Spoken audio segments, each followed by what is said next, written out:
ayúdanos, Señor, a todos los enfermos. Son tantos, Señor, los enfermos, tan mentales y espirituales.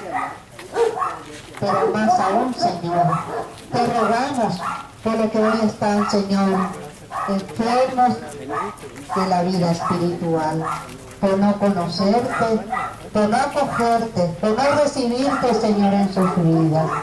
Clamamos y pedimos por todos y cada uno de ellos. Roguemos al Señor.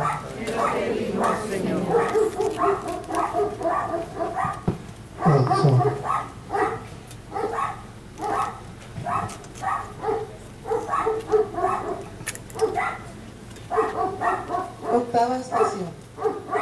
Jesús consuela a las mujeres de Jerusalén.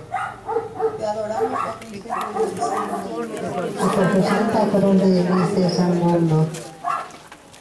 Dice el evangelista San Lucas que a Jesús, camino del Calvario, lo seguía una gran multitud del pueblo, y unas mujeres se dolían y se lamentaban por él. Jesús, volviéndose a ellas, les dijo: hijas de Jerusalén, no lloréis por mí, llorad más bien por vosotras y por vuestros hijos, añadiéndoles en figuras que si la ira de Dios se ensañaba como veían con el justo, ya podían pensar cómo lo haría con los culpables.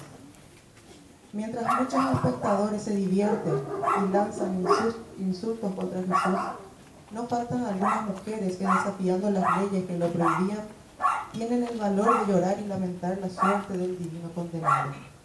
Jesús sin duda agradeció los buenos sentimientos de aquellas mujeres y, movido del amor a las mismas, quiso orientar la nobleza de sus corazones hacia lo más necesario y urgente, la conversión suya y la de sus hijos.